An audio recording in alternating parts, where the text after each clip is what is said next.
Now, y'all know y'all are far too talented for the bullshit. Got me sitting here watching this mess.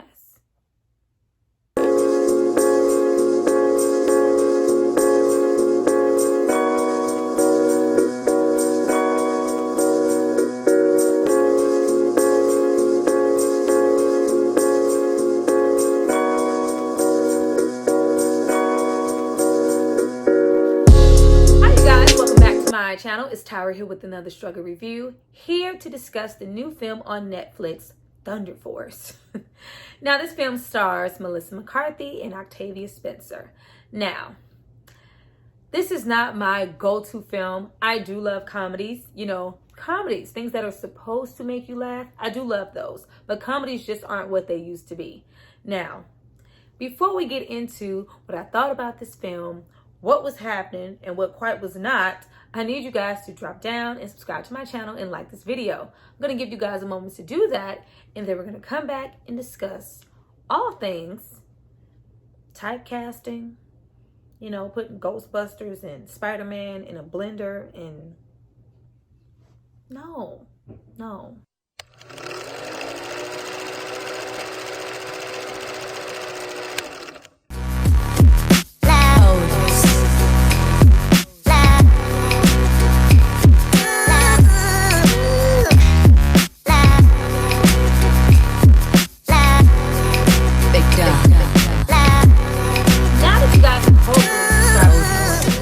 Let's get into this movie rant.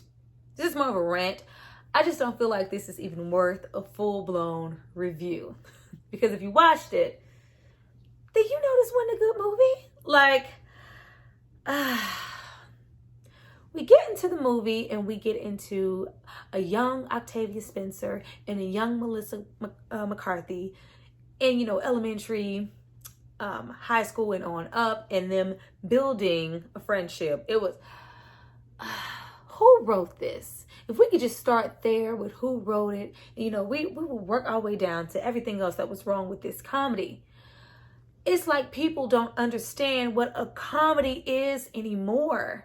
Just because something is a comedy, even a raunchy, stupid comedy, you still can have highlights to make it something good. Take like Dumber and Dumber, for example, or like a Talladega Nights, or you still can have a slew, fucking Big Daddy. You still can have a slew of bullcrap going on, and it still makes for something funny. Is, the storyline just so compelling? Is this the best acting you've ever seen? No, but they did just enough to get me interested in what was going on, and they made me laugh. This movie did not do that. As soon as we get into the story, we get into, this poor storyline of, the young girl, she's she's trying to, avenge her parents who were killed by these miscreants. What? Who wrote that? These miscreants.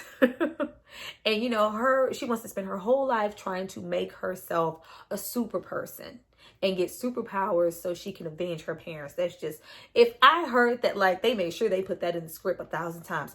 This is for my parents. I gotta do this for my parents. I'm trying to avenge my parents. Did you hear me say I was trying to avenge my parents? You get into that, and you get into, the opening, the storyline, her getting bullied, and I'm not a nerd. I'm smart. There's a difference. Is it? But we get into, Melissa McCarthy, even the young actress, being the typecast of what they do with Melissa McCarthy every single time in every single film. I remember my first time watching Bridesmaids, and, I remember, a lot of the ladies, from SNL. Don't really watch SNL, but, I was like, okay. And then I was like, who is that? Who is that? She is amazing. She is so funny. Her comedic timing is so good. Her, her style of, just her tone of voice, everything was just speaking to me through that. And I just remember looking forward to seeing more from her.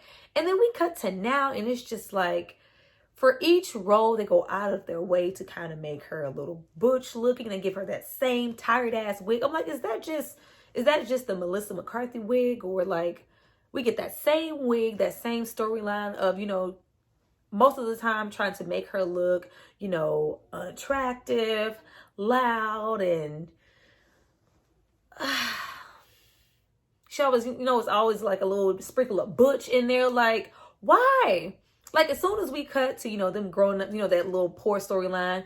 Oh, I never want to talk to you again. You, first of all, the whole storyline of them just being friends. I was like, how are these two friends? Why are they friends? They forced that friendship together with super glue. It was like, oh, all right.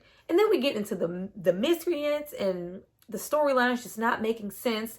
And then those two just as a whole, their chemistry on screen just not making sense. I was like, Octavia, what you doing here?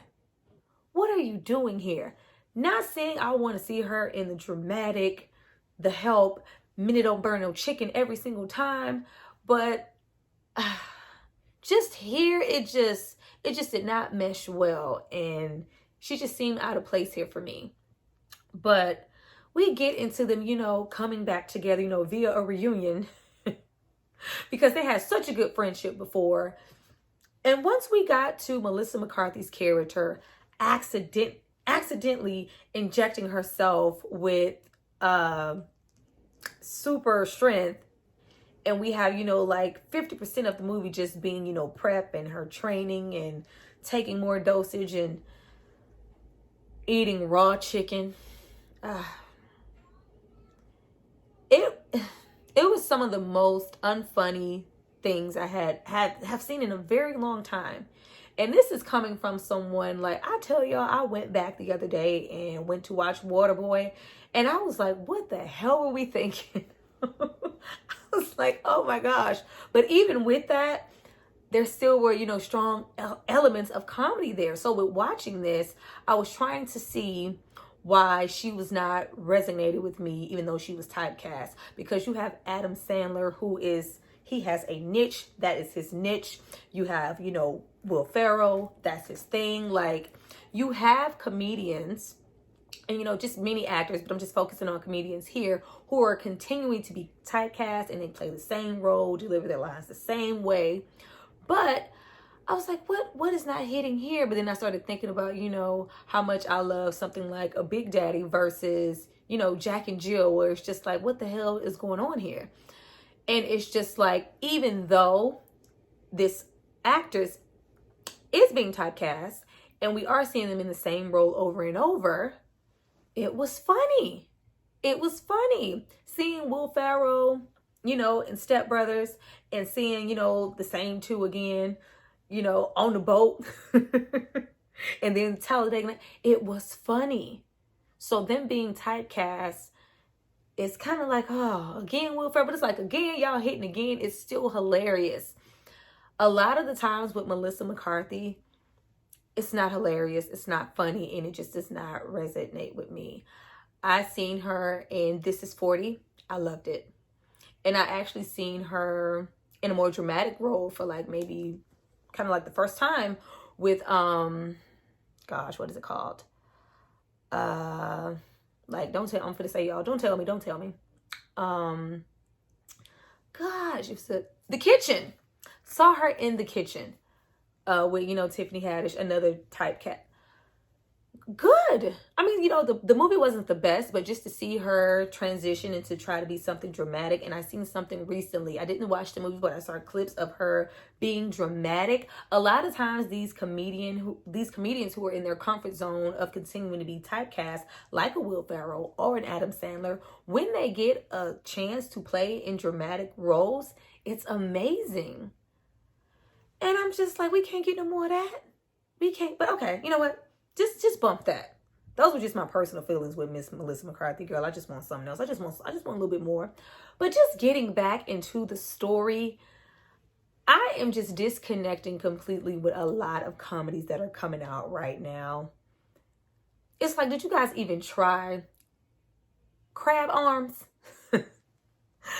We get into Crab Arms. We get into, you know, just working up so much to them, you know, becoming the Thunder Force and the training and the strength and the invisibility of it all, just to, you know, go on our first and squeeze into that damn Lamborghini. and meet up with crab arms, and she's disappearing and she's frightened when her whole thing, this whole film has just been to avenge and fight crime. And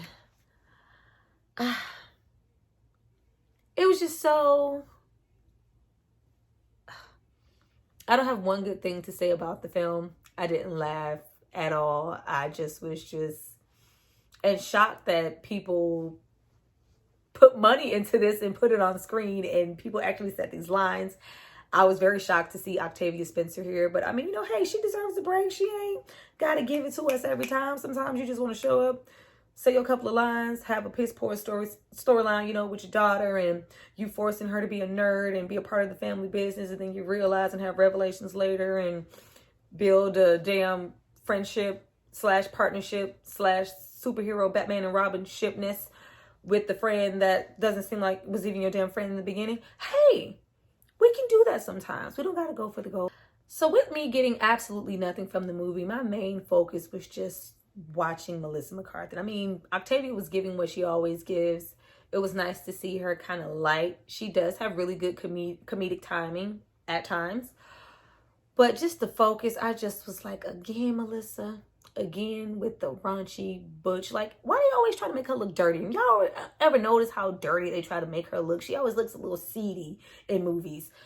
Like, she doesn't always have to be the big, loud, bash, unattractive person in the room. Like, she doesn't have to be that. First of all, she is gorgeous.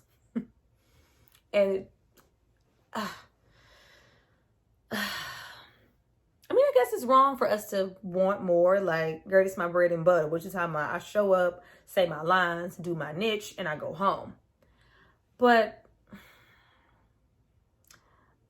I'm hoping we get back to the time of finding really good balance in our dumb comedies. Because, you know, Step Brothers is a dumb comedy, but fucking good. Dumb and Dumber, dumbass comedy, fucking good. You know, like our Ace Venturas, our Mask, our horrible. Jim Carrey, another one. Typecast all the time. Typecast all the time. But each time it hits different and each time it's funny. And once again, we get these same actors in dramatic roles and they do so good. So if we can bring some of that into the comedy, if we can bring some of that brilliant writing, just because it's a comedy doesn't mean it has to be downright stupid. This was downright stupid. Stupid.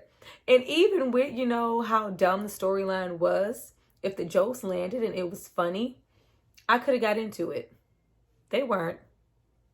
So I did. Well, you guys, that was my short review of this film. Clearly, I did not have a lot to say because I'm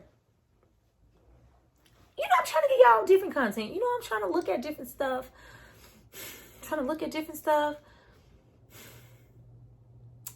I ain't doing it no more. I just, you know, I try to give other things a chance. I try my best not to just sleep on stuff based off of a preview and just give my honest opinion and review. You know, give stuff a running shot. And I gave Thunder Force a running shot. And it was thunder shit. So, yeah. But comment below if you watched Thunder Force. I mean, if you thought this was brilliant and you love old Melissa, comment below and tell me why. Tell me what I should watch so I can love Melissa too. Because I remember, you know, the movie with Sandra Bullock. I didn't enjoy that one. Thought she was funny there. And maybe a little bit so in her last team up, I believe she had with Jason Bateman in Identity Theft and Bridesmaids. But other than that, no. But tell me what you guys thought. Drop down. Let's get the conversation going for this. I'll see you guys next time. Bye.